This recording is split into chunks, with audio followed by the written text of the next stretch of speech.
Okay, I'll call to order the Village Weston Plan Commission meeting for November, I forgot what today's date was. 2021. Roll call by clerk. Please, if members who are here on the Plan Commission that are via either phone or via Zoom, please indicate that you are such when you say here. In particular, when we have a hearing, please indicate it, please do not leave the room during the hearing. Thank you. Go ahead, Valerie. All right. White, Here. Pinell, Here. Cronin, Here via Zoom. what was that? Up the volume, please. Here via Zoom. Oh, here, okay. Thank you. Yes. Okay. Gurnt, Here. Jordan. Just give me a moment.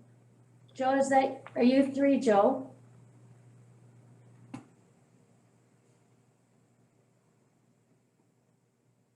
I recognize that, like in the email.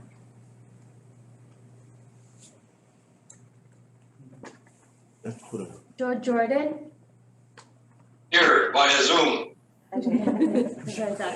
Thank you. Thought that was him. Just a little bit. All right, Gail Marshall Here. and remember. Here. So then, Mark Maloney is not present. He's an alternate, and Husheng Zagami is here.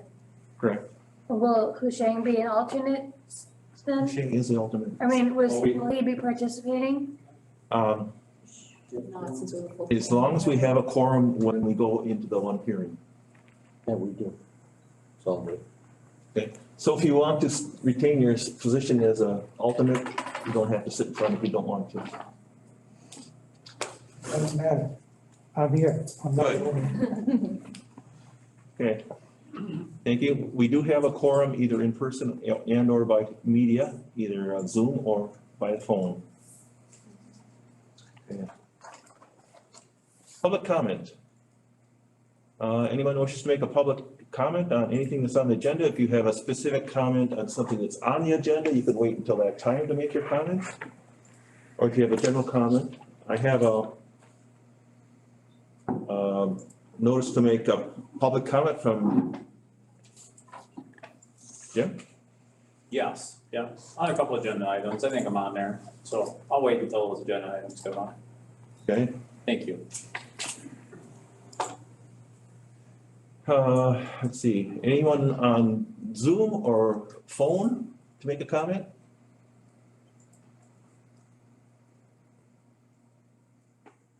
None? Thank you. Item 3, minutes from the October 11th, 2021 joint PC and ETZ meeting. Make a motion to approve the minutes from the October 11th, 2021. Moved by Mumper, is there a second? Second by Garrett. On the question. All in favor, say aye. Aye. Aye. Aye. All opposed? Carried. Item 4, any written communications received? No.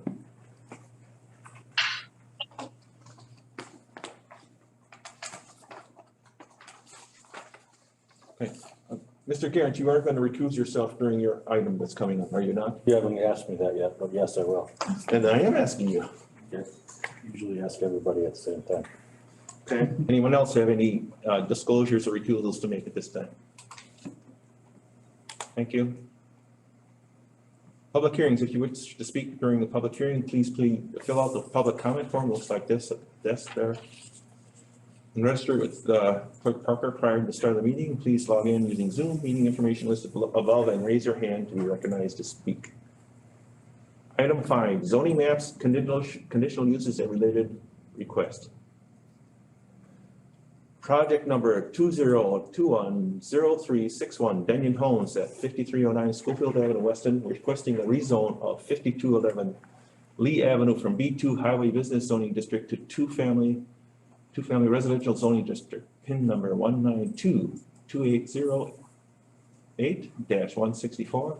1922808-164-0092. I'll open the public hearing, presentation by staff.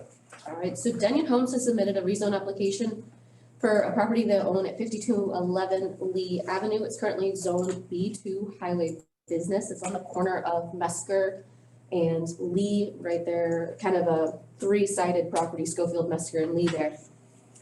Their intent for the property is to construct a duplex on it. However, that's not a permitted use within that zoning district. So they've put the request in to change it to two-family residential, which is that light green. So you can see there's a whole strip there along Mesker, the whole strip there along Lee Ave. So it's, future land use is actually listed as two-family residential for that property. So that is the request. Okay, any questions for staff? Any public comment? Keith, if you have, applicants is here if he wishes to speak. Oh, yes, I will ask the applicant. Okay. Applicant wish to make a comment? No, I'd be here if you have any questions. Okay. It's just yeah. To identify yourself for the record, please, name and address. All right. So Heath Tappy, Daniel Homes, 5309 Schofield Avenue. Yeah, the lot just is too small to do any sort of small office complex for us, and it's all duplexes along there. So we have I think you have the plan. Yes, we do. So if you have any questions, I'm here to answer them for you. Any questions from plan commission members? Thank you. Any other comments from public? Okay, no questions? Okay, I'll close the public hearing. We have a recommendation from staff? Staff's recommendation is to approve the rezone, recommend approval. This will have to go to village board next week. And just as a heads up, this item will probably come back for conditional use for the actual plans for the performance standards of the building itself, but this is just the rezone, and staff recommends approval. Or recommends approval? Okay, thank you. Item F, discussion and recommendation to the Board of Trustees on the request. Comments? Observations? I got a question real quick. This is Steve. The only reservation I have is I know on our comprehensive plan for Schofield Avenue, we did talk about some intersection improvements at that intersection. Would a duplex on that lot inhibit any of that or no? Good question. Mr. Podolsky, do you have a response to that?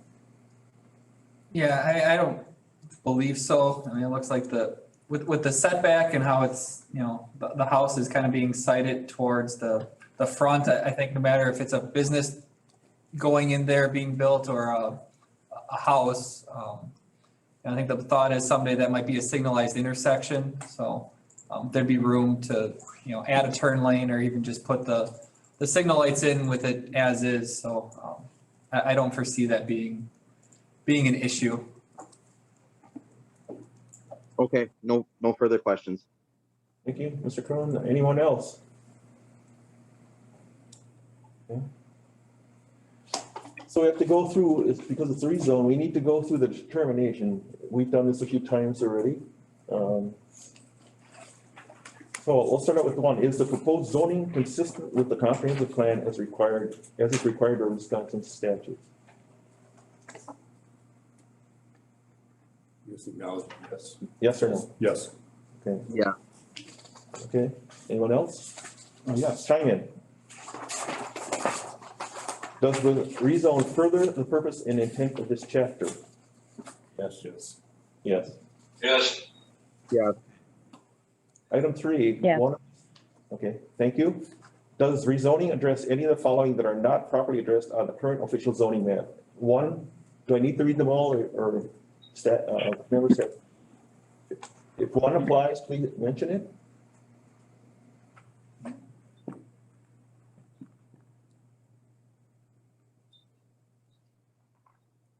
I don't think 1 qualifies. No.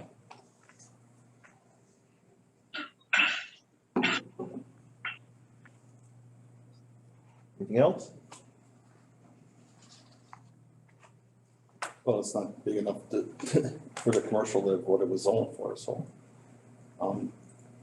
Growth patterns have changed, I guess, number 3. Yeah, I would say number 3 as well. Okay, so number 3 is a yes? Yes. Yes. And number Yes. 4,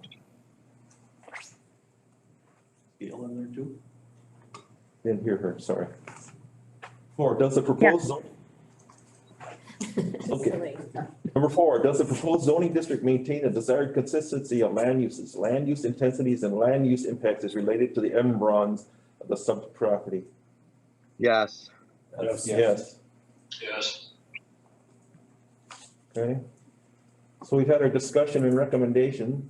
Is there I'll entertain a motion. I'll recommend a motion to approve and send it to planning or to zoning, to the village board on the 11/15/2021 meeting. Been moved by Garrett. Is there a second? I'll second that. Second by Marnell. On the question. All in favor, say aye. Aye. Aye. Aye.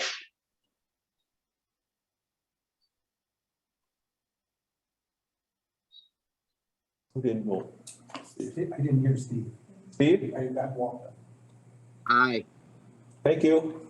Sorry. I said it. I must have gotten talked over. Okay. All opposed? Carried.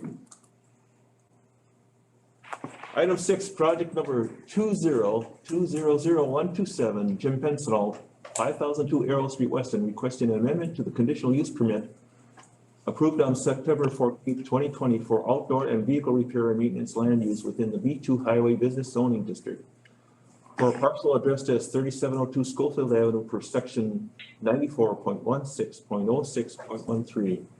I'll open the public hearing. Presentation by staff. Okay, we are bringing this back to you because at the time of the final site inspection in September, property inspector McGuire noticed that the landscaping plan did not meet the one that you guys had approved last summer. So it had been changed enough. They're needing a waiver basically for a portion of it. Emily has explained that in there, but essentially the west side, all those trees have been removed, so they have to get approval to utilize some of the trees on the north side of the property to meet that standard for the landscaping plan. And then they also made some changes to the landscaping that was installed around the building, so it's a little different. And also changes to basically the street landscaping. There's 2 beds instead of the one that was originally shown.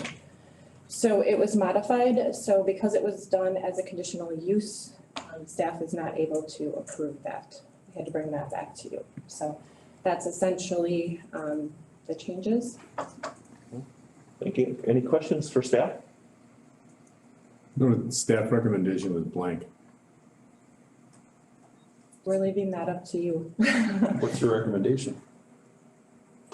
I mean, I guess it's fine. I guess my question is, what's your recommendation, given how we're being consistent in treating, how we're being treating others? It requires a waiver, so the waiver needs to be given from you. In my opinion, there probably should be some type of landscaping along the side there. But all the trees that were on this is adjacent to that strange little property that has kind of a, Cemetery. yeah, there's some kind of cemetery property abandoned there. cemetery. So it's owned right now by the apartment complex. Mr. Pincinel talked to the owner of the complex. They have since removed all the trees, so that's open right now. So there right now is no buffer between the parking lot and the apartments. It does not require one, but you're required to give a waiver to allow him to utilize the other trees on the property. I mean, I don't have any issues with changing what he did along the street side there. It was just that we needed for the plan. Because it was a modification, I would have liked for him to have brought it ahead of, let us know before he did it, because it does require that. It's kind of an after the fact. And that's why we're bringing it to you now.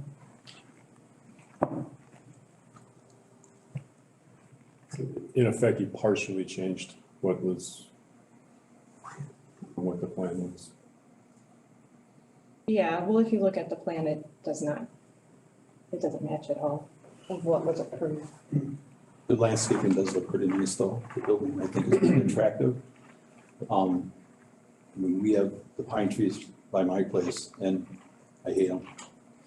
It damages the car finishes. So I'm glad, I mean, it would be reasonable to expect that pine trees should have been gone. It was brought up early on, and even during that hearing, he wanted to keep them there because we questioned, basically if they would survive. I think it was that in points, right, Jeff? What? It was that in points. They were used as, Right, they were used for the points there.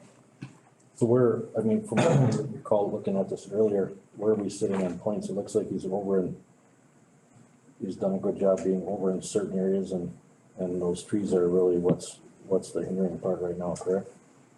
Essentially, what he's doing is he's requesting to shift hard surface points to green space. So green space will be over equal to what would have been hard surface.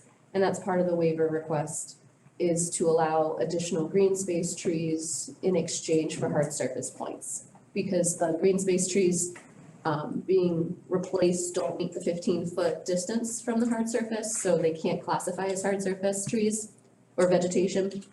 So essentially the request is just to have extra green space vegetation in exchange for less hard surface vegetation.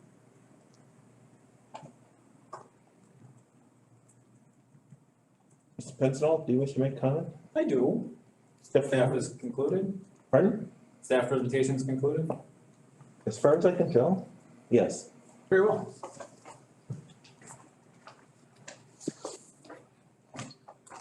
All right. Hi, my name is Jim. It's been 41 days since my last planning commission meeting. My sponsor Keith, he isn't here tonight, but. He's on Zoom. Oh, thanks Keith. Appreciate you being there for me. Yeah, so essentially, if you want to pull up the pictures that I submitted.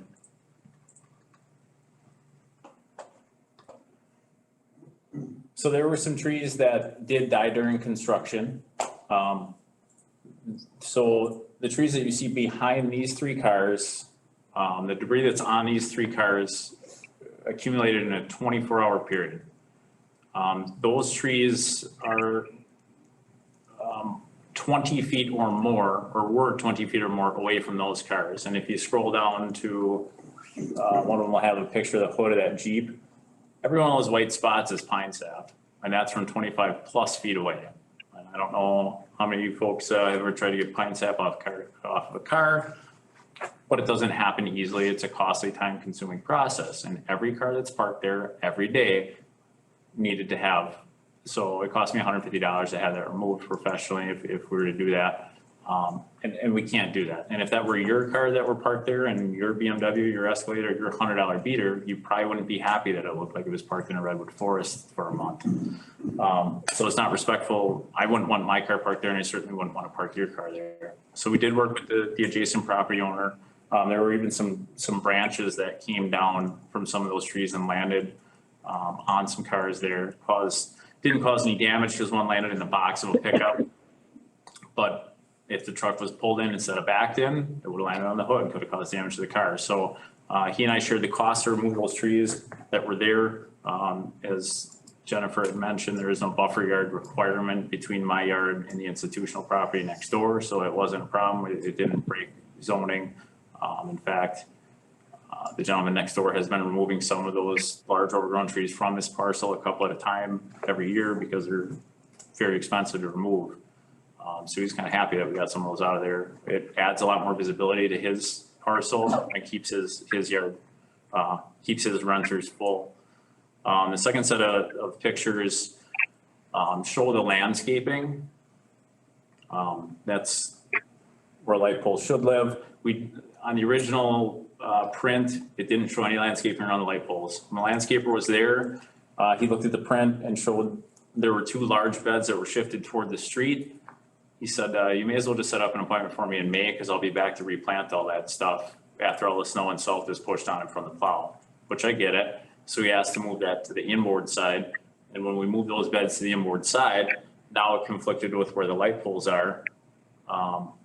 And so we split those beds. If you scroll back up to the print, instead of 2 large beds, we split it into, I believe, 3 small beds on each side, or 2 on each side and 3 on the other side.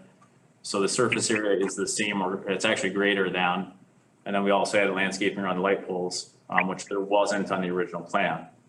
We added a sign which was permitted, all the proper processes were gone through to get that. So we added landscaping around that sign. Again, adding surface area to those things, keeping with the same flavors of bushes and plants and grasses and landscaping stuff.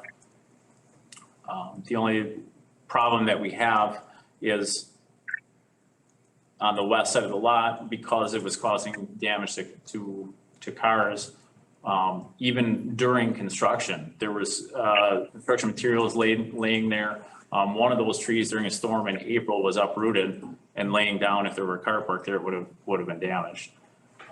So those trees were removed during construction. There is ample trees in that northwest corner.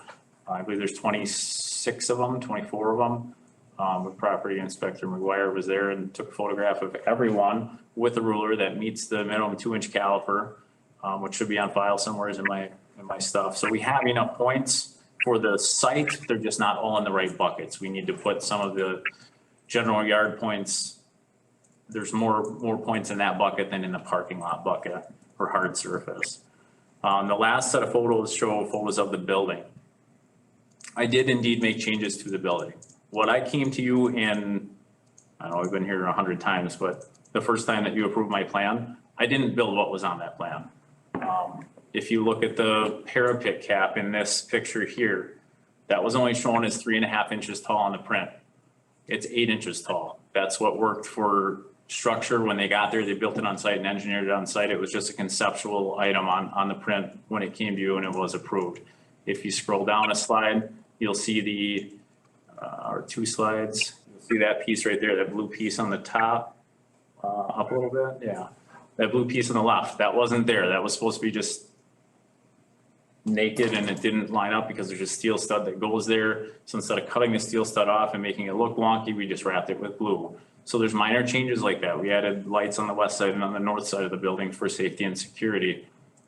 So we did make minor changes, but the overall flavor and plan of what I brought to you is what I built. You know, stuff got moved by inches, there's minor things, but I came here, I built what I said I would build. Same thing happened with the landscaping. The light poles were actually going to get moved to inside the parking lot. The electrician says, hey, you can have 2 instead of 3. We can do that. I sent correspondence over and didn't get response within 5 days. The project had to move forward. So I said, no, I'm not gonna shake that tree, just put them back on the outside and pay for the extra pole. So I get it. Staff wants us to have this stuff approved and go through them. But in the issue of time, it can't happen. If you want that approved, I need an answer now because the guy's there with a bulldozer. We couldn't approve that. It would have had to come here. There's your answer. So if the guy's there, then we can't. So that's why I didn't do that. So anyway, so I'm just asking for 3 things this evening. One is to approve changing those landscape points to put them in the general yard bucket and less in the hardscape or hard surface bucket. Since we're here to amend the conditional use permit, I'm asking that items 1 through 4, can you pull up a copy of the conditional use permit?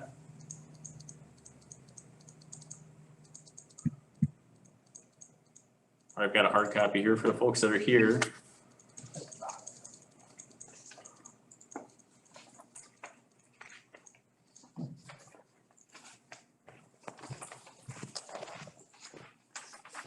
You're welcome.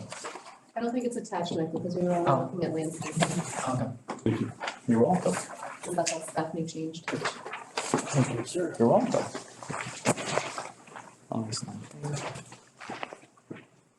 So items 1 through 4 on the conditional use permit, all have to do with developing the site. The site is developed, it's done.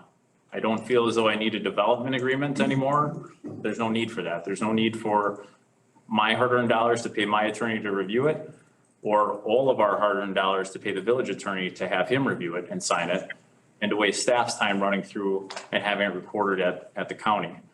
There's no need to have a construction manager anymore. There's no need to, all of these things have to do with building from 1 through 4. 2 is duplicated twice. That's an error that wasn't caught when it was recorded. But I agree with, yeah, let's leave it, can't sell more than 10 cars, and these other 6 or 5 through 8, I'm fine with those. I think those apply and those are pertinent to what's going on. But since we are physically amending the conditional use, that's why I'm here tonight. I would ask that these 4 be removed from the conditional use permit.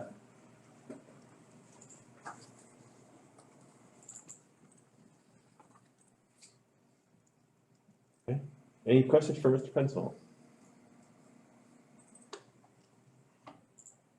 Thank you.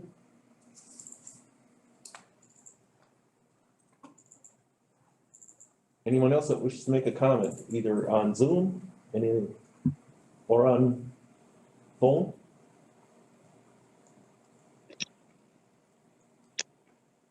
None? Okay. Okay, close the public hearing. Recommendation from staff, if there is any. We don't have any problem with amending it for the current landscape plan. Discussion and action by the planning commission on the conditional use permit amendment request. Well, he's requesting that we waive the developer's agreement. It's 5 months old. The building is up.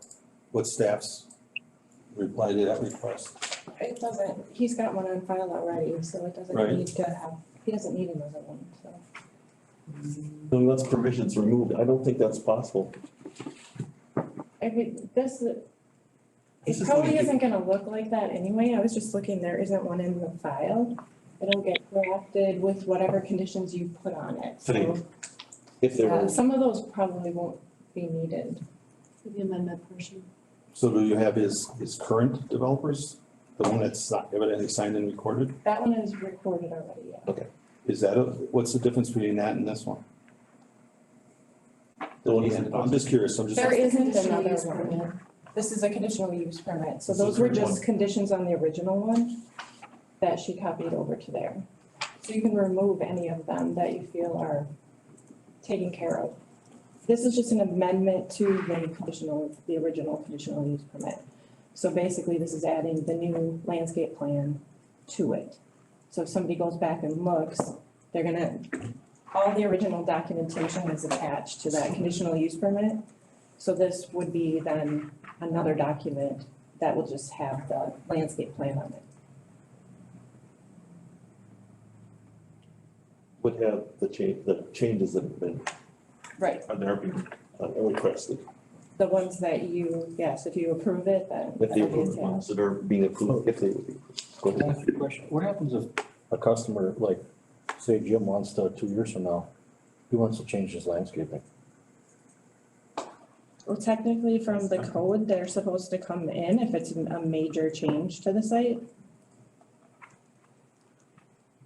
But most of the time, they just change out plants. Nobody, I think probably the whole time I've been here, I've had maybe 1 or 2 that have done something like that. It's usually done in conjunction with a major site plan adjustment, like they're either doing a building addition or something like that. So is, Otherwise, it's usually replacement. So if something dies and they find out that it's not working where it is, they may place it with a different species. So like in the case of Covantage a couple years ago, they kept having problems with the plant. They had, their landscaper had suggested like roses or something. Oh, And God. then they were also putting all the snow there, so they did not stay.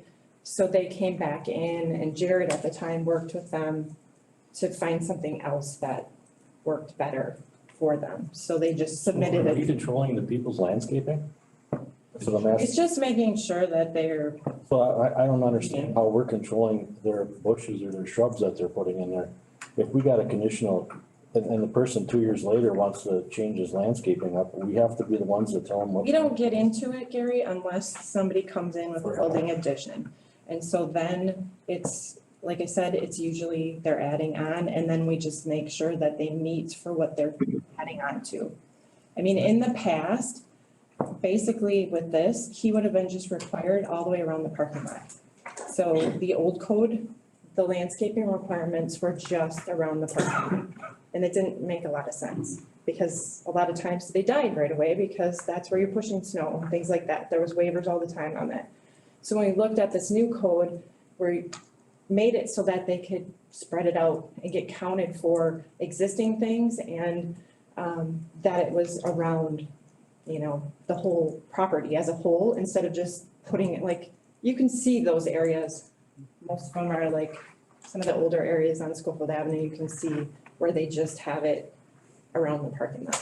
There's a lot of other green space. I feel that this is just overreaching. This is overkill to me to have him come back. Well, we have to, because it's a conditional use. So in any No, but I'm other just, if you'd let case, me finish, I'd appreciate it. We have other properties that have developed, such as Quick Trip, that has dead spruce trees and dead bushes in there that haven't been, I haven't seen it come before any committees. We also have dead trees on the stuff that we required over at Pick and Save. it's a requirement when they're building. So if So you are we- wanna propose something different, I mean, this goes back to when Matt was here, and I've told you this before.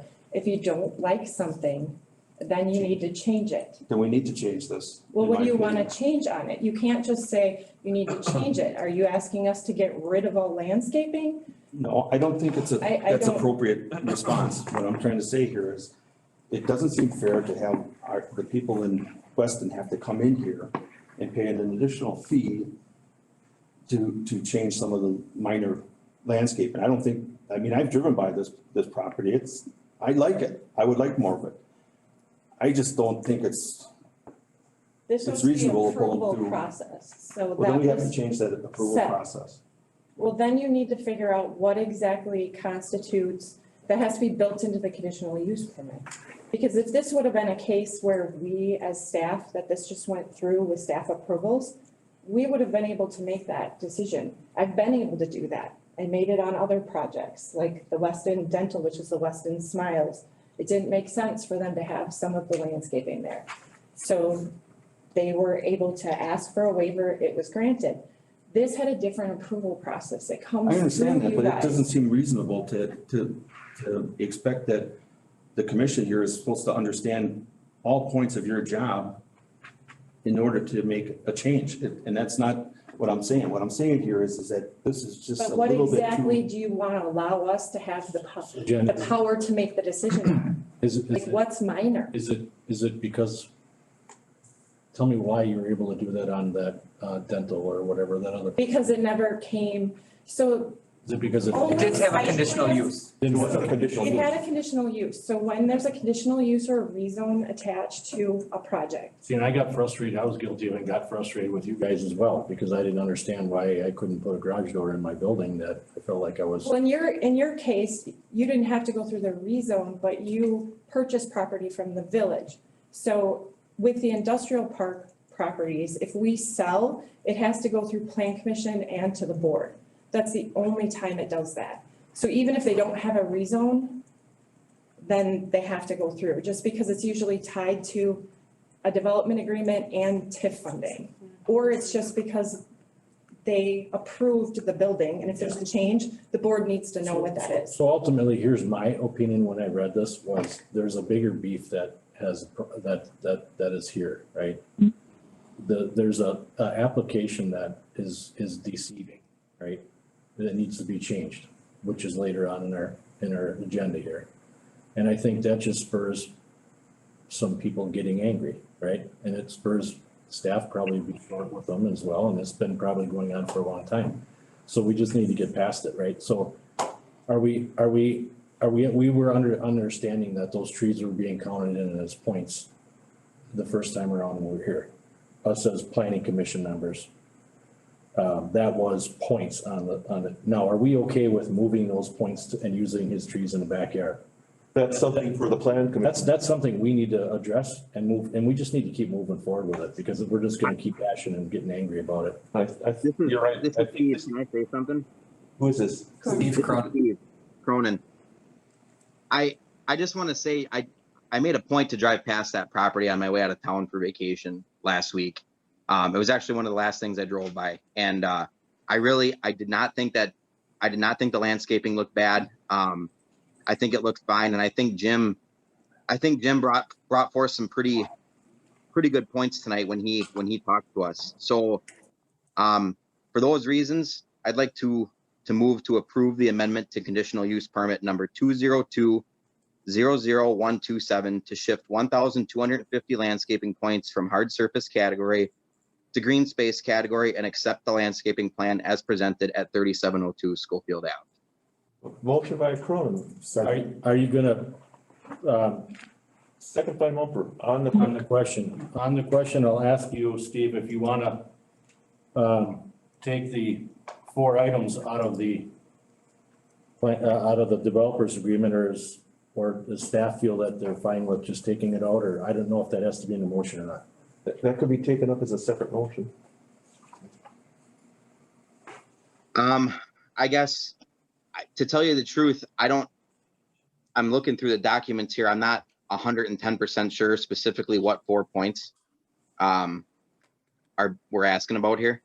It was more points of, LL Bean, Weston LLC shall construct improvements in accordance with amended site plan documents, which are attached here to as Exhibit B. That's number 2, LL Bean Weston shall enter into an amended development agreement with the Village of Weston, ensure that orderly construction and development of the property in accordance with the amended site plan documents of the project. The project is to be completed within 2 years of issuance of the amended conditional use permit. Number 2, again, which it's actually 5 items, not 4. I said 4, I apologize. Any future additions, modifications, or changes of the property or to the property that are not specifically set forth or amended as site plan documents must be approved by the Village of Weston approval authority in advance of any construction. A professional construction manager or project manager will be retained to oversee construction of the project in accordance with the amended site plan documents. And the last, number 5, 4, which is tagged here, all permits, approvals, and licenses required by the governmental authority or non-governmental entity in connection with the development, construction, management, and operation of the project shall be obtained. And that's what Jim is asking for those to be taken out of his developers agreement. So we're still on the question of the first motion. So he's asking for points 1 through 4 to be removed. Well, it's 1, 2, and 2. There's 2 2s and a 3. There's 5 points, but they're numbered wrong. Yeah. Okay. So we have a motion and a second. And as I said before, you could make another motion to remove those. I would, or No, someone, anyone else It has to be Instead of good. amending it, you would make a separate motion. Yeah. First you have to. I guess I would prefer to just leave my motion the way it is. If someone would like to make another motion afterwards to take those out, then I'm fine with that. But I'd like to just leave my motion as is for the time being. Sorry, I didn't realize we. That's all right. I thought it was only what we were talking. Okay. Anything else on the question? On the motion, Mr. Cronin's motion. All those in favor say aye. Aye. All Aye. opposed? Aye. Is that everybody? How's everybody? Opposed? Motion is carried. Now, can I ask staff what their opinion is on this? Or want to leave it the way it is, or would you like to have them removed? Does this have to go? This has got to be re-recorded anyway, doesn't it? Yeah, but I think it'll actually probably just have that landscape plan attached to it, so it'll just be a continuation of the other one, so there'll be some language that states that it comes. He's already met all these anyway, Right, so they really. yeah, so the other one is there and it's on file, this will just basically So like the second 2-1 here, any future additions, modifications, or changes to the property that are not specifically set forth in the amended site plan documents must be approved by the Village Weston Approval Authority in advance of any construction. So it'll basically be your approval tonight Falls in the cap. follows that one. So this will just be some kind of statement stating that this is in addition to the original Can I ask Jim a question? additional use. Generally not, but go right ahead. Jim, are you okay with, or what's your opinion on why you want these pulled out of there? Only because it's recorded. I paid the $250 to come here tonight. Again, this is the third time, so I paid $750. I'll let it mic, I suppose, so everybody can hear.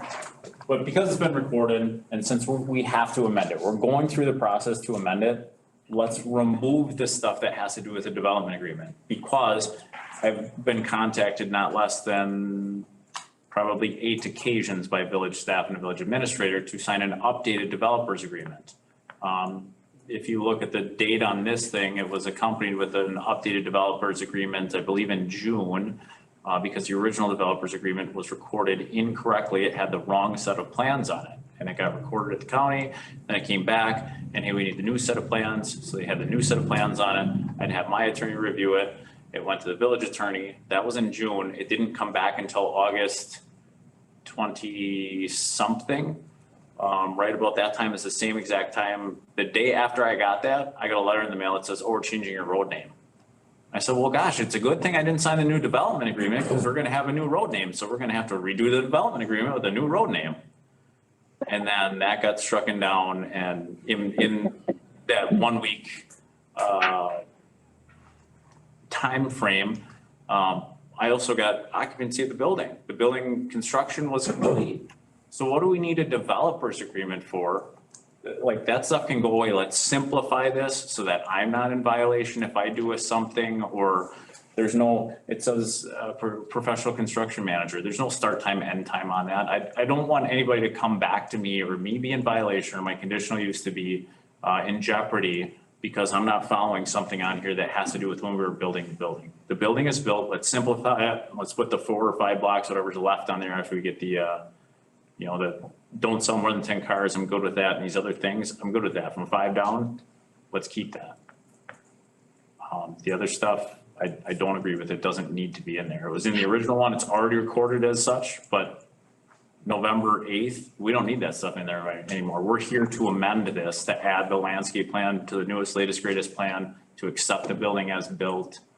And I don't know if there has to be a line in there that says, we changed the building, we accept it as it is today, because that's not what's on the print that's recorded. I showed you the differences. Understood. Thank you. Staff, do you see any one of these that are pertinent that have to stay in there? The second 2 should most likely stay, any future additions, modifications, so that would be any future additions to the building, which has been previously discussed, would fall under that, just that general terminology. That one in this particular document that you're showing on the screen. Yes. That's the second number 2 on one that he handed out. Correct.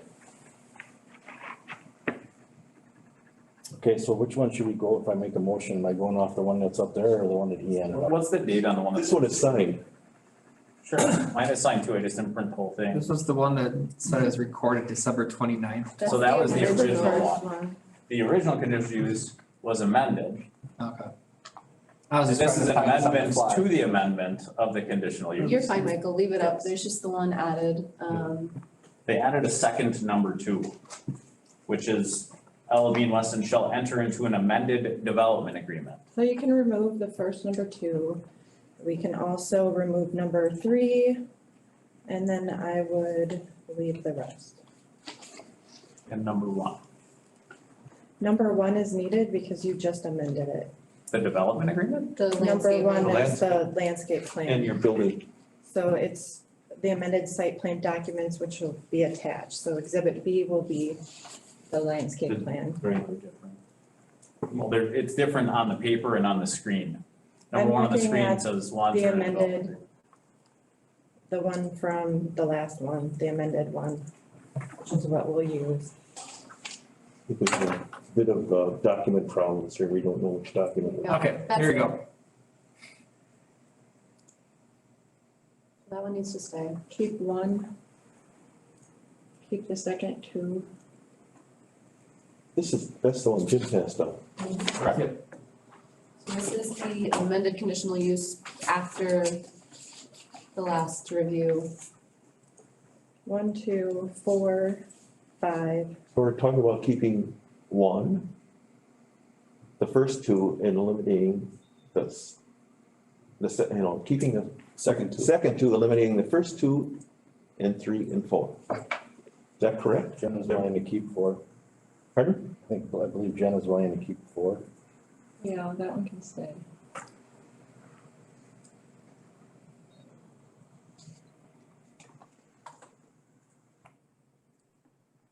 Yeah, I agree. I think 4 needs to stay. There's no reason to.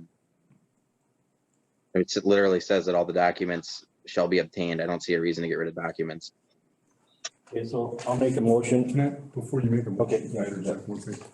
Is there any other sentiment for waiving the $250 fee for the business owner having to amend because of this relatively minor site change in the landscape? I'd be up for them to weigh that, yeah. Okay, I just want to, before you make a motion, I would be happy to waive it in this instance. Anyone else? But I think if Gary makes a motion on modification, then I think that would be a separate one, would it not? It's probably better to separate those motions and not. Okay. Just wanted to make before you made it, if you wanted to include that. I can if you want me to include it. It's not a good idea to make multiple motions. Okay. I'll make a motion to, have staff remove item the first number 2 and the number 3 in the June 14th, 2021. I believe that's the date on the paper that I have. That's correct. A development agreement. I closed mine. Michael, yeah, right up on top there, right? Yeah. I think that's the right one. Okay. And the remaining items can stay, I'm sure they'll just get renumbered. Is that your motion? Yes. We have a second. I'll second it. Motion by Garrett, a second by Manuel. On the question. All in favor say, excuse me, we're voting now. I understand that. All in favor say aye. Aye. Aye. Aye. All opposed? So carried. Mr. Commissioner, I would ask that the motion is restated to use the words, not development agreement, but to use the words conditional use as amended. Can you please reread the motion as it was voted on? The only reason I'm asking this is because I had to pay $250 the last time I didn't clarify this on exposed fasteners. Valerie, can you read the motion? It was to remove the first, number 2, and number 3 in the June 14th, 2021 development agreement. The remaining items can stay. Just renumbered. So the point is, this is the conditional use. Understood, I apologize. No problem. It's just, yeah, it has to be that way in the motion, otherwise we come back next month. I mean, I miss you guys, but maybe we make it 30 days without seeing each other. Okay, the way to get through this is to, would be a motion to reconsider by anyone that's on the prevailing side. I'll make a motion to reconsider. We have a motion to reconsider by Lori Mumford. Is there a second? Second. Second by Mr. Garrett. On the question. All in favor say aye. Aye. Aye. Aye. It's carried, okay. Make the motion again, sir. I think Mr. Mumpers is gonna wanna make that motion. I'll make a motion to Amend. to amend the conditional use permit to remove the first two and the number three, First, number two. first number two and number three from the amended conditional use permit. We have a motion by Mumford. Is there a second? Second. Second by Garen. On the question. All in favor, say aye. Aye. Aye. Aye. All opposed? So carried. Thank you. Anything else? Yes. I would like to also move to, make a motion that we waive the $250 fee for the amended conditional use permit for the business owner in light of the, what I think some of us see as the relatively minor site plan adjustment, Just for this one? just for this one, yes. Okay, we need to clarify the motion. Thank you. We have a I will motion. second that motion. Pardon? Steve seconds it. We have a motion by Mumford, a second by Cronin. On the question. All in favor, say aye. Aye. Aye. Aye. Aye. All opposed? So carried. Have we finished all items under that? Yes. Thank you. No. No, so there's one other item that Jim asked about. And I don't know that I necessarily understand Who's is it this $5,000? Joe Jordan. Joe Jordan. Is it a $5,000? Yeah, that's on the agenda later on. Okay, I was actually going to request that 8 and 9 be moved up and 7 and 10 be talked about together. okay. Does anyone on the plan commission have any objection to changing the I don't know. agenda? By consensus, we are changing. Thank you. I'm sure So we are the on, others will agree. where are we now? That we got changed now. Number 8, Number 8, The new Tommy business, Docks. project number 2021-0040, Tommy Dock site plan amendment at 8608 Progress Way. Who so has this, so this is coming before you because this was a parcel that was sold by the village to Tommy Docks. The approvals go before Plan Commission and then it'll go on to the village board. There was a slight change to their patio area that is outside, so they have submitted a revised plan. So it's basically just there for future reference and to add into the file and just make sure that you give it your blessing and then it'll just go on as onto the board next week. Okay. Staff Comments didn't from see Plan any Commission issues members? with it. Questions? Pincinel? Jim Pensinel, 5002 Hero Street, Weston. I just have a question on that, in the public comment realm of things. This is a TIF project that's awarded TIF funding.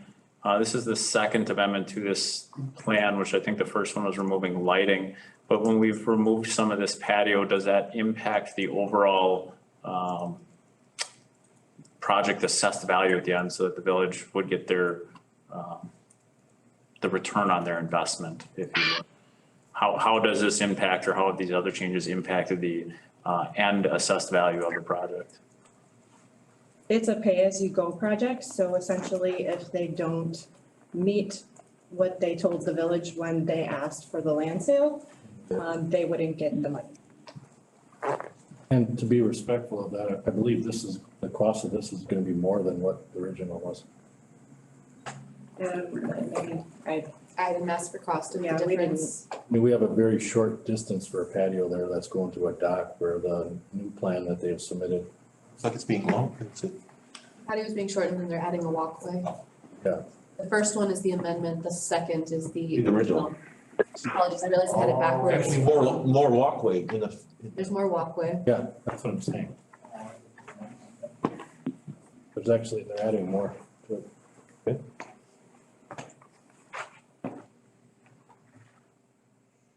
I'll make a motion to approve. Second. We have a motion by Garrett, a second by Mover to approve, project 2021040, Tommy Dock's site plan amendment. On the question. All in favor, say aye. Aye. Aye. Aye. All opposed? So carried. Thank you. Item 9, project 2021035 Willow Estates Apartment Complex Site Plan, 5420, 5506, and 5510 Willow Street. Mr. Chairman, I'll recuse myself. Thank you. The record show that Mr. Garrett is recusing himself. All right, so this site plan might look a little similar to you. Plan Commission looked at the original plan, May of 2020, for 3 12-unit buildings at this site. But it's been resubmitted as still 3 buildings, but 8 units each for a total of 32 buildings. So it's going back through the full site plan approval. So this, 2 units. apologies, 32 units. Did I say 36? No, you said 32 buildings. Oh. That'd be a lot. 32 bedrooms. Due to the quantity of waivers being requested, staff's brought this forward for Plan Commission to review. And I've laid out all the different waivers on the report there with how each waiver is allowed for each. So each code section is listed there for you. If you would notice in the motion, we were waiting a couple items, the refuse recycling form, photometric plan, and square footages. Those have all been received and have been passed out to all Plan Commission members. So we did get the form. Photometric plans submitted, and talking with the applicant, they actually need to add 1 more lighting. So already working with them on that. And the square footages were included in the new building layout. So those are there. I would suggest if anyone of the Plan Commission members makes a motion on this, that we consider each item in seriatim, if you know what that is. We can work through each waiver if you want. One at a time, so we can Sure. discuss these one at a time rather than have a motion that has 6 items in it. Oh, you're saying 6 different motions? No, Oh, which is 2, like, okay. each item, it's in seriatim means paragraph by paragraph. Like we did Parliamentary determination for rezone, absolutely. And I did point out which waivers had been previously requested, as the first site had several waivers as well. So some of them were already approved, just being reapproved since it's basically a whole new site plan, so. I have a couple, at least one. The curb and gutter requirement around the parking lot, paved parking lot. Is that flag and, I don't know what they call it, Michael, what do they call it? Curb and flag, or what do they call it? Like the mountable or the flat, Well, the ribbon curb or? ribbon curb doesn't have any humps in it, Correct, yeah, so the other one would be like a mountable curb. okay? Was required? I don't recall, to be honest with you. We don't have a preference. Yeah, I believe the request is to just not have any curb, whether of any Okay, sort. I gotcha. There is some There is, curb used, I believe, for drainage purposes. We do have the engineer here. But there's a little bit of curb that was added along the south side of the northern, that on the screen there. There's a bit of curb there, and I believe for stormwater flow purposes, but there is no curb. Directs stormwater in a certain direction, that's Correct. what my understanding, most curb is for, is stormwater. Yep. So you still are going to have some curbing. Just not around the entire site, it's per. Go ahead, sir. Name and address for the record, please. Nick Bansick with Marathon Technical Services, 404 Franklin Street in Wausau. Engineers on the project, so if you have questions, I'll be happy to answer them. Yes, we have curb on that southern part of that northern building. It's actually, the site is flipped 90 degrees counterclockwise. So that's actually on the east side of the west building, if you can visualize that. And that is for stormwater management purposes. We don't have it anywhere else. Also for stormwater management purposes, because we're proposing to have the water flow into grass areas and not be concentrated in one spot. Similar to the function of a soil, a drainage soil. Correct. And Emily, I think you said it correctly, we have 32 bedrooms, but we only have 24 units on this plan. There we go. But some have more than 1 bedroom. Most of them have 2 bedroom. There are 6 units that only have 1 bedroom. There's All the 2-bedroom units have 2 stall garages and the 1-bedroom units have 1 stall garages. So they all have parking enclosed for each bedroom, and then we also have additional spaces outside to meet the code requirements. And in your request, you talk about, there's garage doors you want to be able to face to the street side? So there are, yeah, that eastern building, faces, the garages face Willow Street. We went through many iterations trying to figure out what would work best, both for the site, for stormwater, and also for marketability. And the developer feels that that unit, having the garages face the street, works better than having the porches or the back of the units. The building that faces the east, correct? That would face the east, correct. And how much space before those garage doors, before you get to your green space, that's required before you can get to the lot line? Is there gonna be enough room for people to swing into those garages from the There's front? 32 feet from the edge of the garage to the edge of pavement. Okay, Yes. that should be enough, except for, 24 is. The code requires 24, so we have added 8 feet just for safety. doesn't interfere with green space requirements? What is the setback on that? We meet all of the green space requirements. And this plan has more green space than the previous plan that we submitted and got approved. And I see there's a reduction in the building foundation landscaping of roughly 1,200 points. Is that Yeah, correct? if you want to pull up the landscape plan, Michael, there's a ton of landscaping. And if I can piggyback on the previous plan, I agree that if you guys do make a change to the landscaping code, that it should be that you can have more green space landscaping and less hard surface landscaping. It just, the hard surface landscaping prevents you from storing snow. You know, there's nowhere to put it because you have plants everywhere. But as you can see, we have landscaping all around the units besides where there's sidewalk or pavement. We have them all around the perimeter of the site, around the stormwater basin. Where are you pushing all the snow? Most of it's gonna have to get trucked off. There is some small space, kind of in the northwest, yeah, kind of where the hand is there. It doesn't look like you'd be able to push snow anywhere, even if you didn't have landscaping around the lot. Cause I can only see a couple spots where you'd be able to push out those, that's it. Or you can't do the filtration, can't fill in with Right. snow, as far as I know.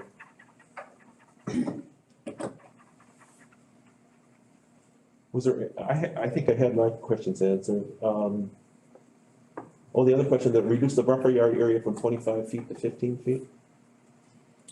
And I believe that isn't, or that's just on the pavement on the south side and on the west side.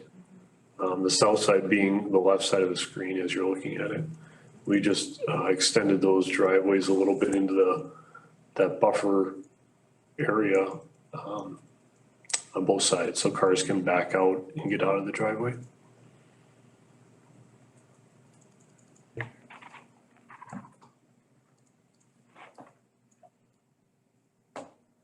So you can see the building is 25 feet from the property line, but that asphalt extends 10 feet past. Just so those last units can back out. So it's the parking lot, not a structure. Right. And most of the time I would imagine it's gonna be cars backing out and not, From the garage. yeah. You should back in instead of.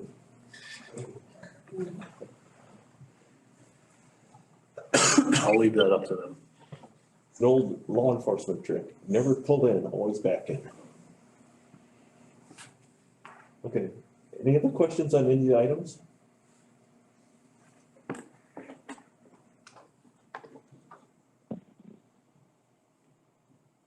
The photometric plan, has that been?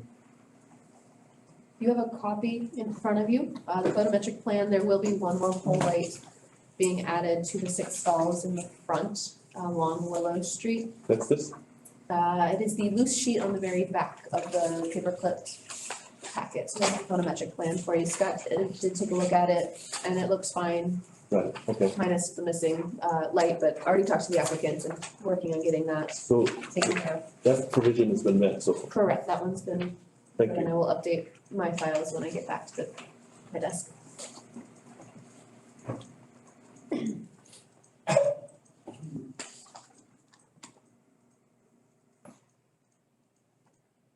Any comments from plan commissioners? Gail? I think it looks like a good plan with, the,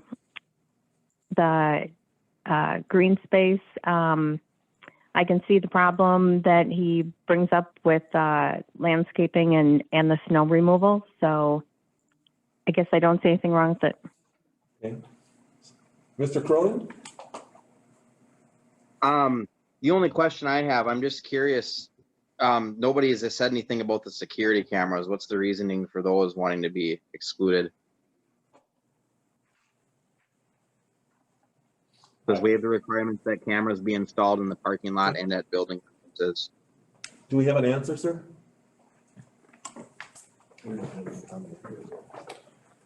Yeah, I guess the, the developer just feels like it's not necessary for the development. They don't have any interior common space where they would want cameras on the inside. And on the outside, it's mainly visible, and they'll have lighting, so. So you would expect some of your tenants might install a Ring camera on their, Potentially, I mean, Mr. Jordan, comments from you? Nothing. Mr. Minell? I have questions. Mr. Mocher? None. Mr. Zagami? No question. No other questions? Anything else from staff? Staff recommends approval based on the waivers and what's been presented. Who would like to attempt a motion? Take your time.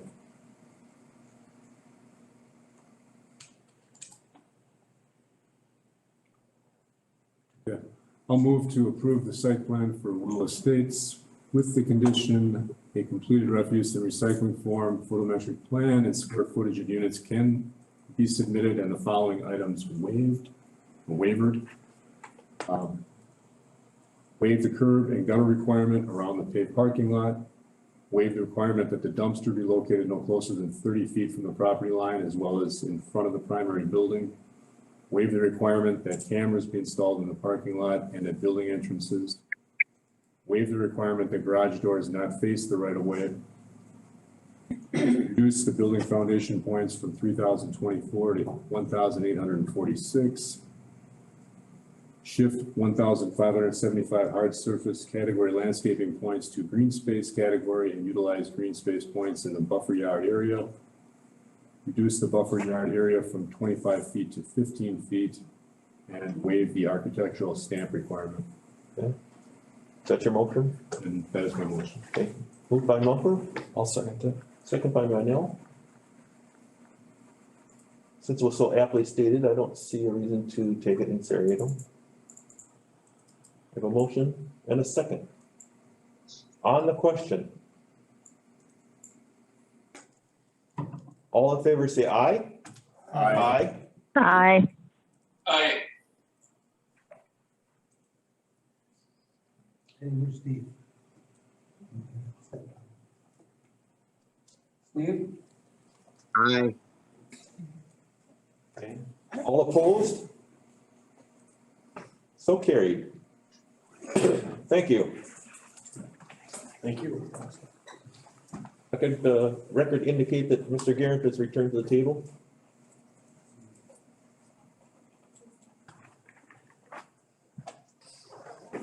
Okay, going back to item 7, proposed amendments to chapter 14, building and addressing regulation. So we are bringing this back to you. I did supply the plan commission with the marked up version. I basically took the proposed changes and put them with the old code as we had talked about before. it's very hard to read. Because basically the formatting had changed, so it's pretty hard to determine the changes. The best thing to go off of is the original document that was supplied at that first meeting that just kind of talks about the changes. So Talking about the memo that was. the memo from Mark Roffers, yes. So something that I want to bring up is that last statement, or the last paragraph. It basically states that the proposed update contains nothing new in terms of building standards. So essentially what this was to, this piece of code had not been updated in quite some time. So it was not reflecting the way that building inspections had been handled for many, many years, even prior to Scott coming on board. So what we did was actually, so Article 1 is Introduction Administration. So what it did was it updated the roles and responsibilities for the building inspector and the electrical inspector to actually reflect the actual duties that they were performing for the village. It also corrected the timing of some of the fee payments to reflect actual practices. It clarifies when and who may suspend or revoke permits for violations. And then included up-to-date procedures related to exceptions, waivers, and appeals of interpretations or different processes. So that was something that was different. Basically, the Plan Commission becomes the appeals for exceptions and waivers and administrative interpretations. So if someone doesn't agree with Scott's interpretation of the code, that would be brought to the Plan Commission instead of having to go to like the Zoning Board of Appeals. So in the case of a lot of zoning issues, if there's discrepancy there, the Zoning Board of Appeals is actually the appeal authority on that for the most part. So then there were changes made to Article 2, which is building construction.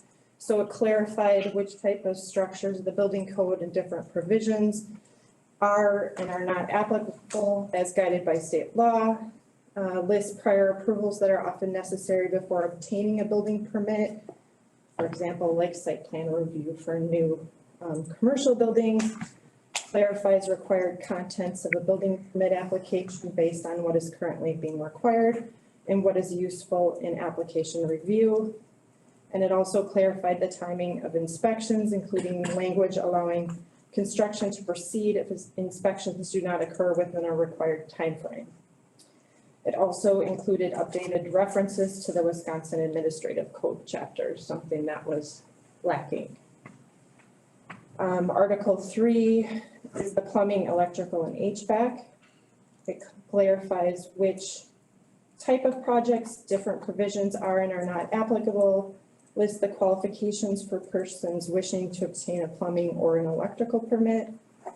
Clarifies required contents of the associated permit application and lists requirements for associated equipment and systems with recognition that Weston has a licensed electrical inspector. So that's essentially the state kind of, I guess, gave that over many, many years ago. Scott was actually brought on as a contracted service when Al Bry, our previous inspector, was here because we needed to have an electrical inspector. Article 4 is the building relocation. So this came up in the past with how to handle when someone wants to move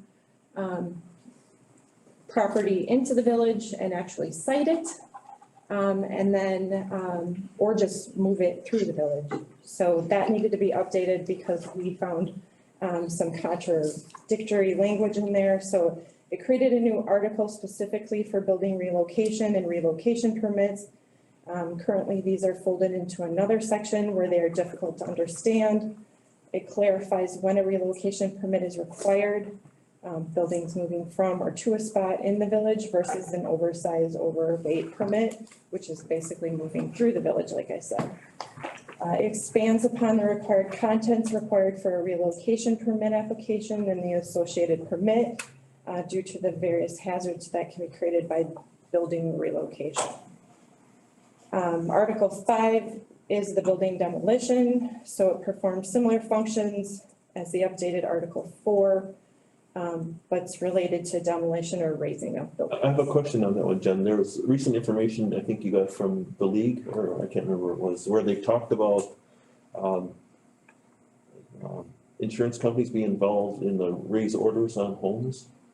Yeah, Scott probably has That's- more information. That's Did it go through yet? I don't know if that assembly bill got passed yet. I thought, as I read it, it was pending. It's about, Yeah. It basically would be with a home that is, still has value and is insured. Most of the ones that we've ever had that we have to put a raise order on burn. are either burned and have no value any longer. There is a difference between the raise, there's also a raise order, raise or remove, or a raise or repair. So there's different definitions on how you do the raise orders. So there's options there that we have. My question is, are we gonna have to change the ordinance to be, granted, it hasn't passed yet, but Well, with anything, if a new state law comes into effect, then we would have to update it so that it meets, yes. this may not be the last time we look at this. And we have to handle that procedure according to state law anyhow on the raise order. Right. So It basically usually references that statute section. Continuing. So Article 6 is the addressing and street naming, so basically nothing really is changing there. It's just Size of being letter. Size of letter. renumbered. The only change, like Lauren said, is the size going from 6 inches to less than 4, not less than 4. So 4 is pretty much the standard. This was a discussion that we had quite a bit ago. And it was felt that the 4 would be fine as long as it met the other standards, that it was contrasting, things like that. So The other thing that was in there is that it also allows for a waiver so that they can put it on different, rather than the fence post with a flag on it. yeah, so the lady that came in that's out in, I don't remember what the street name is, but Jillian. Yeah. for that kind of a situation where someone has something out by the road, they could affix it to that. There's a waiver for them to receive, instead of having a flag sign. We've seen like driveway pillars and stuff. Yeah. Yeah. So as long as it's still able to be seen and it's a certain height, so it doesn't get covered by, Would they have to come back to the plan commission, or is this something staff can I do? think there's a process that's built into there, cause that's, I think it's the granting authority, as I recall. yeah. I don't know offhand. It's only here. 84 pages. That part I didn't brush up on. And then the last one is definitions, so just to adjust some definitions. And as part of this process, there are pieces of chapter 94 and also, so zoning and subdivision ordinance that have to get tweaked a little bit. Because And that's what requires the public hearing, because you would be adjusting those two. Chapter 14 does not require a hearing. That would just, those changes can be made by the village board. So if there's something specific that you want to talk about, the other item on the agenda, the process with the completion surcharge is listed in here. So that's one of the things that in the old zoning code, the completion surcharge was talked about in there, and it was always needed to get updated in chapter 14. So the process that we've done since I got here, like I explained, there was always a completion surcharge. It was never an occupancy. The only occupancy, well, they kind of called it the same thing, but there was always a $1,000 for homes, and then all commercial had a $5,000 completion surcharge that was collected at the time of any building permit. It is still on the schedule of fees. But basically it ensures that everything that gets approved gets built, because we have had issues in the past. with that. So, So when I read through that, I thought there's an issue with, you can grant it, the village has granted temporary occupancy permits, is that correct? Yes. we do that in this situation. A lot of times, if we would do a temporary on, say, Jim's project, if there's a grant that somebody has, or if they've done something with a loan, sometimes they won't accept that temporary occupancy to close out. And a lot of times, depending on when the site is being developed, they have a good year before they have to have their landscaping in. So it's just kind of guarantees that that does get put in. It gets put in as it was approved, so that we have those plans, that somebody doesn't ask, why wasn't this installed? That kind of thing. So it's basically done that way so that we can issue occupancy, and then what we do is we issue a completion when the site is complete. So that's how we've always done it. So And that form didn't get reflected. That form was adjusted basically for Evolve, which is our online permitting software, and it was just not called the right thing, essentially, so. So I can see where there's some confusion where it talks about occupancy and completion. When I read through that, I thought, well, maybe there's a way to split this up so you could have the fee, one called an occupancy because, hey, temporary, and a completion, just to offset one cost by the other, so that you don't incur any more cost. It's the same amount, but it's split up. That was just my thought. And plus, definitely making it clear what is an occupancy and what is a completion, because obviously it caused some confusion. And some communities will do bonds, so basically, they'll ask for some kind of a percentage of the project, because usually the things that don't get installed are the landscaping. Sometimes Because pavement it's is kind of the cold. last, Pavement. we've had second layers of asphalt not get put down. That's happened in a few instances. Do we spend the money out of that $5,000 to put the second layer on? It could go for it, it's not No, going, did we, on the ones that we had they're this problem with? still, they usually, They complete. once they, they comply. They usually once do they it get as soon as brought to we're their permits. attention. At least it's been my experience being on the plan commission and working with the village, that most properties that have this project in line are not gonna have their pavement that much short of the curbs or whatever else they have. They usually get it paved as soon as they can. They didn't get their money. And usually it's a contract with the paver too, because they don't get paid their entire amount until it's completed. So I haven't seen any projects where where it hasn't been done. Correct. I think we had some where some landscaping hadn't been done, but that was years ago. I guess, but I don't know if it, We have one that I just asked a woman about right at the end of my road. It's been first coat of asphalt for probably 12 years. It's all busted That up. property's been resold since. Yeah. so what happens? Contractor. A lot of times they don't get it back. So that's what I'm asking on the one that you're talking about by your shop. What happened to that fee? That, forfeit? Well, the original owner probably never got it back, but he sold it to his sister, Right. right? So she doesn't want to pay for it. Yeah, and so essentially what happens in those cases, we would have to take them to circuit court in order to get a judgment there's a couple different ways to ask the court for it, so it's basically non-summary abatement. We try to work through that with them, and it's only a last ditch effort if we have to go that route. And quite honestly, Steve, that $5,000 is not enough, it's not enough to pay the parking lot at all. Yeah, you're right, and that's hard, That's what I'm saying. It doesn't It's have somebody kind of an incentive to get it done. ask somebody for a bond, you know? You can go Right. after the bond, but It ties up other things for them, so. that's a bit extensive as well. I understand why it's in place. And I understand where if you look at it, Jim would understand that, no, it says occupancy on it. I get it. I get why he would. Right, and that brought it to our attention. It was something that we were supposed to change.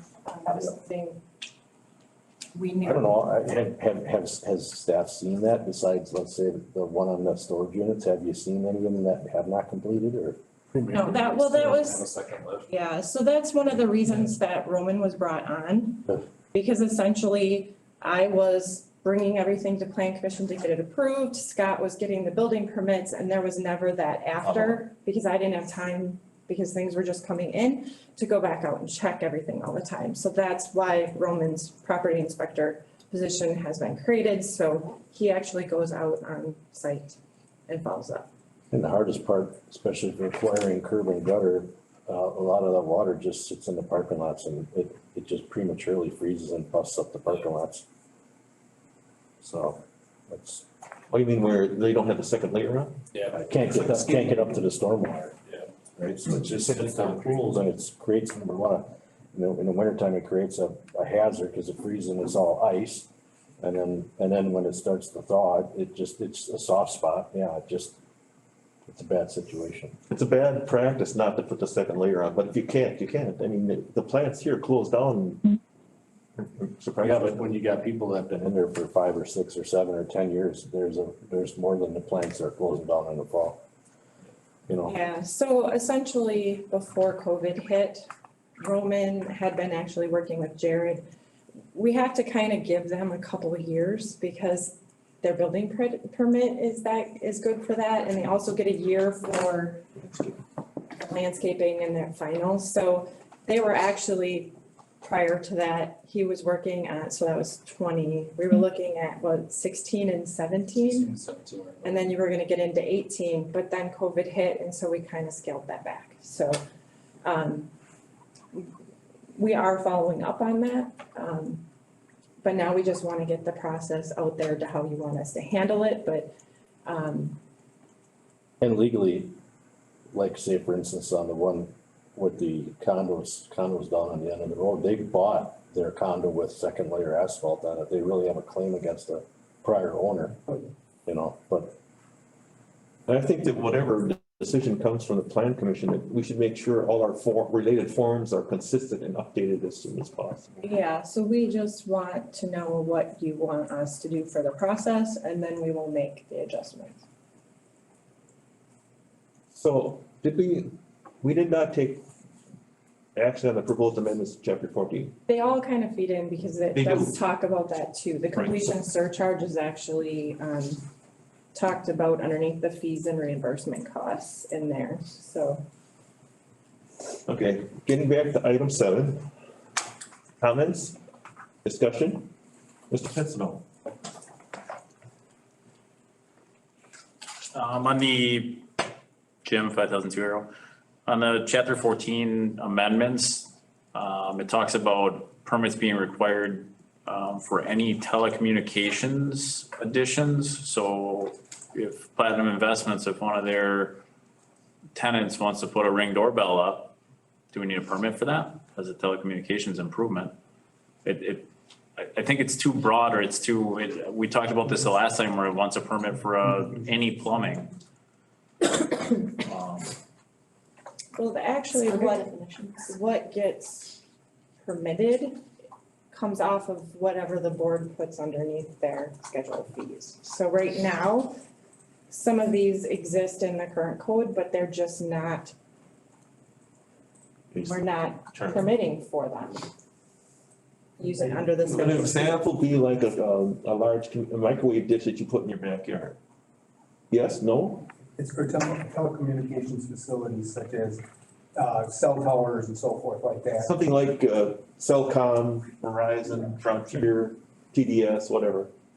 But do we have to add that wordage in here so it makes sense to anyone reading this and it's not just interpreted and thought of, wow, telecommunications is probably a big satellite dish? Is it your wireless That's the router? definition, that's where you would clarify. Perfect, so we can clarify, add that to the definitions section of We 14. have Mark Roffers. There is a definition section at the end. There's a definition section Bringing that up, you Jim. can add. You're welcome. And then on the plumbing, any plumbing equipment, same thing. Any photovoltaic, plumbing, electrical Plumbing is equipment. defined, there is a definition for plumbing. It's actually a very long definition for plumbing, so I What can read page it is all that out on? if you want. 40 of the document. Or 105 in the packet. 105. Mm-hmm. So can I pose a Goes from question? 105 to Yes, you 106. Is there, I'll be honest, I had a really busy weekend and usually that's when I'll get time to read this. I did not, because I only got a couple hours of sleep this weekend. But is there any possibility that we can have some more time to read this? Oh, no, that's fine. I suggest you actually look at, I was on vacation last week. I tried to get through two I would competing packets. suggest you look at the new chapter 14. Yeah, I looked at the old one going, oh my God. Well, no, and the old one was really bad. That's why it was redone, because things were like all over the place. It was cobbled together. So I would look at 14 and call out or question the things that you maybe don't like. Highlight any ones that we have questions on or bring back. I know it's a lot of work. I took the copy that you sent via email, the link. It's the marked up version, not fun to read at all, small print, but it detailed where the deletions were, where the additions were, and I went through it. And I didn't read the part that was struck out because first off, it's struck out. But I did read where the insertions were. There's a couple word changes in there. And I did it this afternoon. It took me 3 hours. But Well, I spent more than that and I didn't get through it, so. you can't read as fast as I No, can. I'm just saying, I looked at this and I think in the past when we've had some major changes, we all recognize that if we do a blanket approval of something, then somebody come back and say, I didn't want that. Why, yeah, why And didn't you? that's why I said, I want to be honest, I don't want to get this only at, 5 days ahead. Granted, it's been a long process to get it where it is. I would really like to have a little bit more time to. But I think we, in the past, we've tackled it, 5 pages, 10 pages, or whatever at a time in our meeting, progress. Because I think if I remember, Joy had asked some questions about if he had to replace a hot water heater, does that qualify? Or if you wanted to update his toilet, does that qualify as plumbing or not? And I don't think we should be regulating some of that stuff, just as I don't think we should be regulating whether somebody puts a dish antenna on so their phone works. That's just me, And I also add, it's hard to contemplate all the change. I mean, if you went back 15 years ago on communications versus today. Yeah, there's things we can't regulate those anymore. There was a whole different section. At one point, they came in for a permit and it was an annual permit that we haven't done that since 2007, I think. Yes, a good example is the siting of communication towers. We have very, very. We used to have a conditional use process. You really can't do much about it anymore just because they have lobbied. Yeah, you're talking like cell tower. Yeah. Cell towers. And nobody comes in for a big dish anymore, so that kind of went away. That was in. City of Wausau seem to wanna be aggressive enough to fight it. If you go out, it's not just that, but it's the schools that are communicating with themselves. It's all the other entities that are able to post it. It's not just the cell towers. There's a ton of stuff. If you go out to look at how the federal government is regulating, it's unbelievable the amount of antennas that we have in our area. So that, I'm just saying that to think that we're gonna have to have permits for all of that and try to regulate it and inspect it, it's impossible. I'll give you an example. There's you've seen booster antennas, haven't you? Sitting on the power poles. It's to boost Wi-Fi if you have poor reception at home, they'll put it on a pole, it's a booster. Technically, that's a telecommunications device. Right. So we really want this, I guess maybe we need to digest this differently than. But I think the telecommunications, didn't Scott clarify that? That's like mainly a new cell tower. So, and those go through the site plan process yet, because if So then it should be deleted from. there's a structure there. It still needs to be Or we need to discussed. clarify the definition of it. Is that what we've just said? We can add it as a definition. We still require permits for add-ons if they're adding extra radios or extra dishes to an existing tower for record keeping, so we know I think how like, much is there and to ensure they're not raising the height. I think no different than Jim was saying, layman's telecommunication. Is that my telephone at home? Is that my cell phone? Is that, what is? Well, technically, go your age. Yeah, but technically, yeah, but technically, I think it is, because, we have a cell tower where we are. And talking to the engineers, it's unbelievable the stuff that is coming out right now. So just as his booster, like you're talking about that, so if your phone kicks over to a Wi-Fi access at home, technically it's being regulated under the telecommunications phrase, right? Do you want that? No, I don't think we do. I don't think it's possible to regulate it that way. But the same thing is when I look at the plumbing thing, that when Joe Jordan was here back in March and we had that discussion, I don't think we need to regulate, well, whether my wife wants to update her powder room toilet or not. I don't think that should be required to be permitted. It's not at the state level, but when I read through here, it indicated that if the local ordinance is more restrictive, that takes precedence over the state. That would be, so that's in there to maintain local control if the board wants it. So that's what it is. It's not that we as staff is putting it in or we're going to do anything with it. It's if the board wants to have control, so say the state statutes change on something and you don't agree with it, it allows you to be more restrictive if you want to. Thank you, but that's my point is that if we don't have discussions on that as we're reviewing this. Requiring it now? No, so it just gives them the ability to, if they want to. So that's the statement that allows for, because we have no idea, I mean, the state statutes can change from election to election on things. What is your guys' opinion since you're here on that? If somebody's doing something like changing their toilet out, it's a non-issue. It's if they're relocating the toilet, that's a different. It involves changing the venting, which is, Scott, you have a. If they're going into countertops, new cabinets, as long as all the fixtures and everything stay in the same spot, no permits required. It's a maintenance upgrade. Sure. You know, even though they spent 10 grand. one thing you gotta keep in mind, section 14 of the code, it's to protect and provide for the public health and safety and general welfare in the community and protect property values and goals. So, having somebody come in and install, say a water heater, a boiler, a furnace, Yes. and not know what they're doing and not doing it right, or the homeowner, a lot of times I've helped out the homeowner and say, you know, we don't require a permit, but you know, this is how it's supposed to be done. And a lot of the things that we try to do is educate. You know, and sometimes you may have to do a permit to get that education out there or to help pay for the education. And if you want to do it for free, it's up to the board to, you know, hey, we're gonna do it for free. The fees are set by the village board. So, I mean, what is it gonna impact for fee costs? Who knows? You know. Well, as an example, for me personally, I would not mess with my water heater because it's gas fired and I don't want to gas myself. My furnace, don't likewise. Doing heavy electrical work, no. I'm surprised. What's the verbiage for heavy electrical?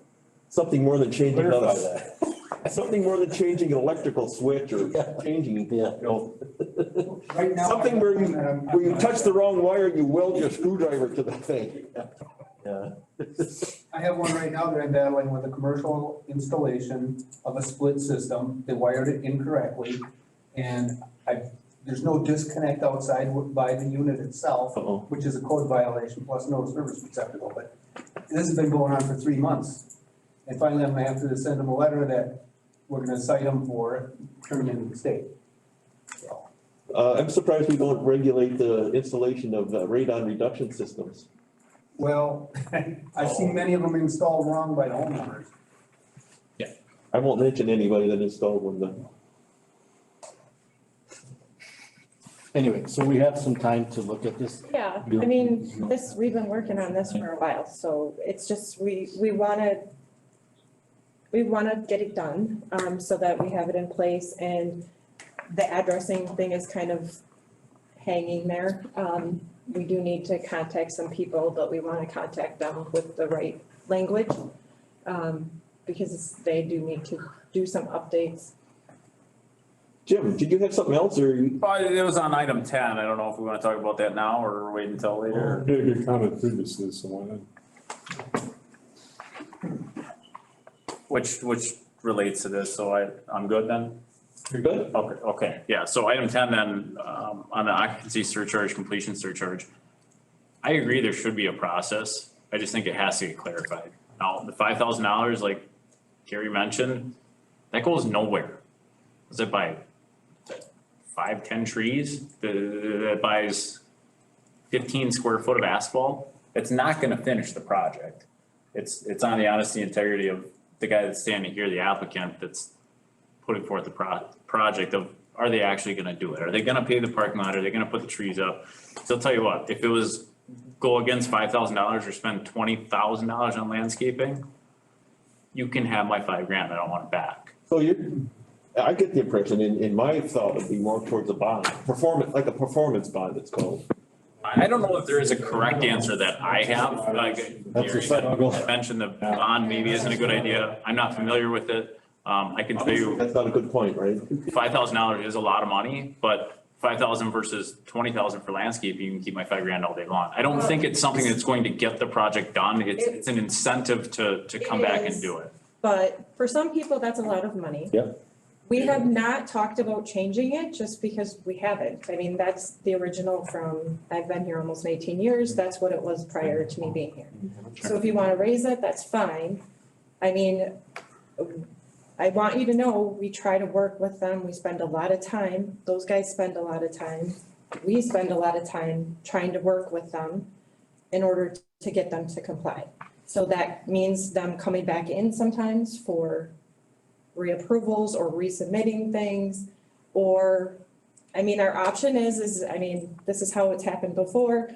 The attorney sends kind of the scare note that says, comply, if we can't get them to comply, please comply within so many days or reach out to the planning and development department, or we will start legal action. So that's really all we have, and I haven't lost any when I've gone that route, so, I mean, The hardest part, Jim, in some of these is people get a little, it's the $500 extra here, the $200 here, and it adds up really quick.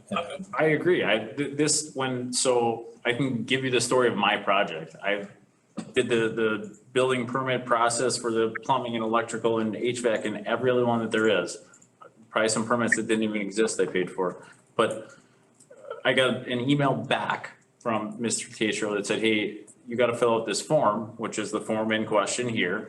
And it said, I was explained, truth be told, this is already like the 10th one that I'd done within a 2-week process. So I didn't even read it. I just filled out what had to get filled out and signed it and sent it back. But on the top of this form, it states occupancy surcharge. But I was explained, truth be told, Scott says, hey, look, once you build what you said you would build, you get the $5,000 back. Okay, fine. So it's a retainer that I'm gonna build what I'm gonna build. It wasn't until after I got occupancy of the building and I went through and I looked, because I asked somewhere in this building process, like, hey, when do I get my $5,000 back? Because I need that. All these bills are coming in. That it was, oh no, not until you get occupancy and the building is done. I got occupancy, the property and building inspector came out, looked at everything. I got occupancy right away, in my opinion, and I don't know what state law says, but I think my understanding of occupancy is the building is safe. It meets ADA requirements. It's not a fire hazard. The public and persons can operate in that building safely, which I don't think you should do temporary occupancy, as was stated earlier. That holds up financing. I can tell you right now that my financing wouldn't have gone through. I have an SBA loan and it's like a 3 to 4 month process from the date you get to occupancy until you can move forward. So if this is a temporary occupancy, none of this could start until the end of next year, or who knows when I would get, when it's all good. So I think you should keep the occupancy as you have it. I think the village has done a good job with that. I'm glad that they didn't put any restrictions or funky stuff on my occupancy. There was no contingencies on it. It was straight up, you have occupancy August 26th or whatever the day was. But yeah, there should be something to hold the developer accountable for building what they're supposed to build. We just have to make all the forms reflect as such. And I think Jen, I think you did a good job explaining, Jen, how this is just an updated form and it is when you look at it, I can see where Jim gets his understanding that he wants his $5,000 back plus interest, because he's been, like he's getting his chain yanked or whatever it may be, but ultimately it just needs the form needs to be updated along with 14, right? Chapter 14. Yeah, eventually 14, but So I gather from the conversations that we're not ready to take action on either of these issues, correct? you can update the form. Oh, update the form, yes. I would say update. We would like the form up. I don't think we need to take action on that. No, I mean, if you're okay with the process, that's what we wanted to bring with you before you, is if you're okay with the process, we'll continue with that process, but update this form so that they have the correct one.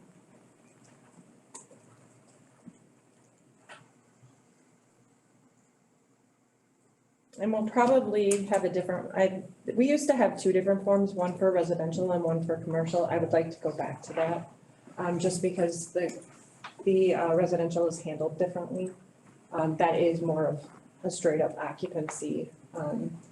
We don't, because a lot of times they're built like by Daniel Homes, who then gives it to a homeowner who installs the grass. The code just allows them a certain time, and if they don't, then the neighbors start complaining and we just do our normal nuisance process on them, so. And what are they doing with decks? Cause I see some of these guys are putting decks on houses now, so is that something that they call you for a deck permit then? Oh, yeah. Yeah, they need to. I'm going down there. The builder's not required to install one though. No, I think that's just one more, thing that they don't wanna worry about, and there's not a lot of guys that like building decks. But because there's so many requirements, right? That seems to be the code that changes from year to year. Yeah. Yeah. It's fun when you make it. So it's just one more thing they can leave off the list that Exactly. passed the buck. Typically, they'll build it and then just back, the homeowner wants a bigger. They want it bigger anyway, yeah. I have mine open in the front. Permit approved, yeah. Well, so where are we at? Do we make we kind of jumped around a little bit here. Motion I to don't think- defer? You can have a motion to defer if you wish. I'll move to make a motion to defer until On which item, sir? Number 7. 7? number 7, yes. To defer item number 7 to a future meeting. Time to go Give us time to read and digest and provide some comments back to staff. You have a motion? We have a second. I'll second. Second by Garrett. How long is that future meeting? I'll put it on the next agenda. Next meeting? It's under unfinished business right now. That's satisfactory as a consensual amendment to your, I presume next month. Gabe should give us. technically you're supposed to say when. The future meeting? I would think the next month's meeting would be fine. Okay. Gotta give a date. Did you hear that? Get with the program, Steve. I remember. The December meeting is. December meeting? I think it's 13. December 13th. Oh, God, thank God it's not on a Friday. Just kidding, Steve. That's all right. I'm good. The motion is second. On the question. All in favor say aye. Aye. All opposed? Aye. Wait, I think that was with. that was a delay. That was a delay. Yeah. Did Gail vote or? Yes, No? I, Okay, Aye. okay. I think the ayes have it. Motion carried. Item 10, do we need to take action on that? Be nice to get it revised, wouldn't it? Yeah, you can just give us direction to revise it. You're okay with the process that we outlined? Unless you want something changed.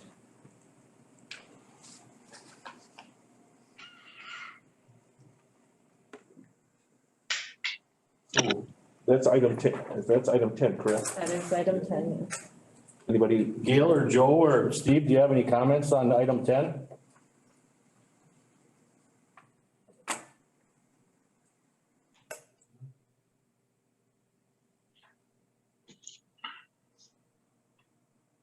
Must be telecommunications, I think. So I think under two is similar to what, splitting You don't have an to- occupancy and completion. Was that the thought under two? She was adding. Or is it an additional one? I think that I would say we would leave the procedures and just update the forms and go with this suggestion from Jen is to have a residential form that says occupancy. Yeah. And the other one is a completion form for Is commercial. that your motion? That would be my motion, yes, please. You have it, Valerie? By Garen, do you need any clarification? No. Is there a second? I'll second it. Second, by Mulder. I was just thinking. On the question. Can it, I'll question, Jen. If this gets changed just for future, say somebody comes in for permit, that we clarify this a little sooner. Is this something that you want to revisit? I think we should at least take a look at the permit when they're done with it. Okay, and then do we want to revisit anything that are you thinking that you want something different? No, I'm fine. I wasn't trying to step on anybody's. No. toes with that. Okay, anything else on the question? All in favor, say aye. Aye, Aye. I, you heard that. All three of them. All opposed? So carried. Staff reports, 11. Acknowledge report via October 2021, staff approved certified survey maps and site plans. Make a motion to acknowledge 11 and 12. Moved by Manel to acknowledge 11 and 12. Second by Touche. No, I can't, Second. I can't. I'll second. All right, go Lauren. On the question, all in favor say aye. Aye. Aye. Aye. Aye. All opposed? So carried. Too many Thank ayes. you. Miscellaneous. Just a couple of project updates. I did 2 project plan amendment was, sent to the state. It's currently being reviewed by them. I have not heard anything, from Jess that we've got an answer or anything like that, but I don't expect, anything out of the ordinary there. The proposed amendments to chapter 94, article 13, we never got anything back from Attorney Edie, so we didn't bring it to you. There wasn't a lot of changes from what the meeting was, but we still wanted him to give it his blessing, so hopefully by next month, we'll have that for you, Or next year. or next year, I guess. Speaking of Next month is December, so. signs, I just had a couple of people ask me about the wayfinding signs. Is there a punch list for them people? Yeah, Like how crooked the signs are? yeah, we have them addressing some of the issues. They were non-responsive for a while and then said they had a bunch of people out with health issues, but yeah, we're still following up with them on, Sounds like some of the signs just were. little- some just tipped over, so we're having them put them on, like timbers, like more solid ones, especially like the taller signs that seem to be out like on Highway J and some of those areas. I don't know if the wind load was just so much that the original kind of, Too narrow. yeah, they would just shear off and, Oh, really? I mean, they're made to be breakaway so that, if a car hit them, they broke away, but I think, From wind. I must have got the wrong breakaway ones. They were like. yeah, they got some, so we're having them just go to some timbers on some of those, just so that they, Are timbers approved for breakaway? yeah, you gotta drill a hole. Oh, That's why you see the holes in them. that's why you see them. Yeah, I mean, a lot of highways and, county roads, So the guardrails that all have holes Something in for them. the mice to do. no, Oh, you guys. Big termites. yeah. Moving on, see, Moving on, I'll send out the park impact needs assessment again, so you can look at that, but we probably won't address that till after the first of the year. I'd like to get chapter 14 done first, but that way you can kind of look through there again, because it's been a while. since we brought that up. The Metro Housing Study, I have not heard anything from them, so they have not kicked it off yet, but pretty much all the communities are participating, and as we've talked before, it's kind of the buzzword of the state right now. There's a number of proposed housing bills that are coming through. The League of Municipalities is basically against two of them, but they are going, they continue to move through and they're moving through pretty fast. I'll keep sending them to you so you can kind of keep up to date on that, because if they do go through, there might be some changes we need to make to the zoning code and some processes. The one thing that you meant that I read, it was the deal about allowing multifamily in all zoning. So that's the big one that they're against, is allowing multifamily pretty much anywhere that's owned commercial, so that. I think it was commercial though. Yeah, Any commercial.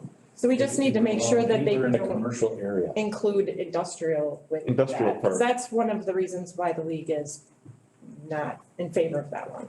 You won't, yeah, you don't want them right down, I mean, Right, it'd be bad. right, and some of. Company housing. Some of it is some of the smaller communities, I mean, they're doing a one size fits all, so like the village of Hatley maybe can't handle a 16-unit apartment complex, and I mean, that some of it is that a lot of these villages and communities are rural and maybe can't handle that density in their community, so, but they do continue to keep going through. Is that what you feel the reasoning is? I look at it like just because of the location of them. Some of it's location that they may not be able to handle it, but a lot of them don't have some of the services like sewer. It required sewer water. So, I don't know. I was more concerned, I guess, when I read it. Gosh, that would be everywhere where you have commercial. Oh, no, this is another bill, so there's different bills. Oh, yeah, I saw that as one. So there's like 7 different bills, so we could get a different combination. And one of them's even like almost like a TIF district for housing, so. I'll just keep forwarding it. Today's thing from the league didn't have anything new in it, so that must not have done anything.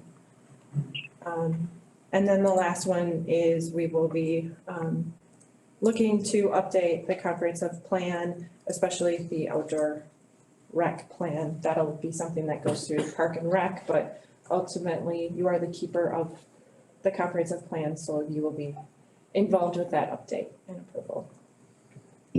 Thank you. Item 14, announcements and commissioner remarks. Start with Joe Jordan. Nothing.